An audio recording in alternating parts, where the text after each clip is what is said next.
আজকে মালয়েশিয়াতে যে শ্রমবাজারকে সিন্ডিকেট করা হয়েছে, সিন্ডিকেট ছাড়া যদি এই শ্রমবাজারে শ্রমিকরা যাইতো তাহলে 1 থেকে 2 লক্ষ টাকার মধ্যে আমাদের শ্রমিকরা মালয়েশিয়া যেতে পারত।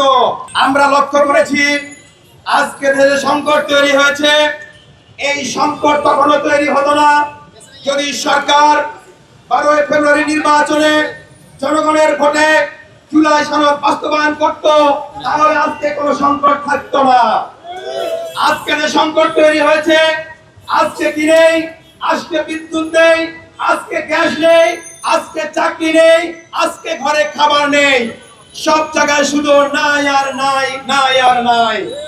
আছে কি দেশে খুনের সংখ্যা বেড়েছে, দেশে হল বেড়েছে, বিনা পরীক্ষায় চাকরির সুযোগ করে দেওয়া হয়েছে।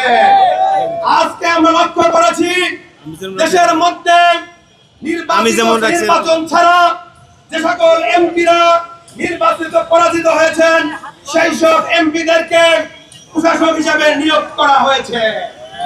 আমরা মনে করি এদেশের মানুষ মনে করে আজকে যে সংকট তৈরি হয়ে গেছে, এই সংকট তৈরি করা হয়েছে। সংকট তৈরি হয় নাই, একটা সুযোগ সন্ধানী গোষ্ঠী সব সময় দেশের সংকট তৈরি করে সুবিধা আদায় করতে চায়। আমরা বিগত আওয়ামী লীগ সরকারের আমলে দেখেছি যে সংকটগুলো তৈরি হয়েছিল, সেই একই সংকট তৈরি হয়েছে। আজকে মালয়েশিয়াতে যে শ্রমবাজারকে সিন্ডিকেট করা হয়েছে, সিন্ডিকেট ছাড়া যদি এই শ্রমবাজারে শ্রমিকরা যাইতো তাহলে 1 থেকে 2 লক্ষ টাকার মধ্যে আমাদের শ্রমিকরা মালয়েশিয়া যেতে পারত। কিন্তু আজকে যে কয়েকটা কোম্পানিকে, প্রতিষ্ঠানকে আজকে শুধুমাত্র তাদেরকে ইজারা দেওয়া হয়েছে, তারা একটা কৃত্রিম সংকট তৈরি করে একজন শ্রমিকের কাছ থেকে 6-7 লাখ টাকা আদায় করে 5 থেকে 6 লক্ষ টাকা তারা নিজের পকেটে ঢুকাবে। আমরা তাই বলতে চাই, ফ্যাসিবাদের আমলে, আওয়ামী লীগের আমলে বিগত 17 বছরে অনেক সিন্ডিকেট হয়েছে, অনেক দালালি হয়েছে, অনেক জনগণের পকেট থেকে টাকা নেওয়া হয়েছে। নতুন বাংলাদেশে এগুলো আর হতে দেওয়া হবে না। সম্মানিত আত্মশীল ভাইরা, আমরা সরকারকে দৃষ্টি আকর্ষণ করতে চাই, হঠাৎ করে কেন গ্যাস এবং বিদ্যুৎ সংকট হলো? এদেশের মানুষ তো হঠাৎ করে গ্যাস আর বিদ্যুৎ বেশি ব্যবহার করা শুরু হয় না, করে নাই ভাই, এমন নয় আমাদের দেশে কোনো গ্যাস এবং বিদ্যুৎ সংকট রয়েছে।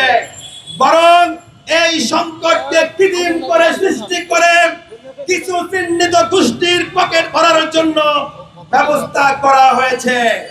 আমরা বলতে চাই, দেশে আজকে অনেকগুলো সমস্যা হয়েছে, এই সমস্যা সমাধান করার জন্য সরকারকে উদ্যোগ নিতে হবে।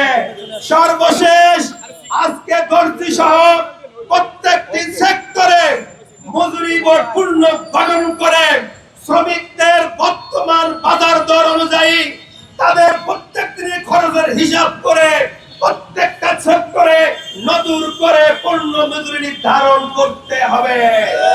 এদেশে আমরা এই সমস্ত দাবি নিয়ে একত্রিত হয়েছি। দাবির জন্য যদি মানববন্ধনে কাজ না হয়, শান্তিপূর্ণ কর্মসূচিতে যদি কাজ না হয়, আগামী দিনে এদেশের মানুষকে 7 কোটি 35 লক্ষ শ্রমিক মানুষকে একত্রিত করে আন্দোলন করা হবে।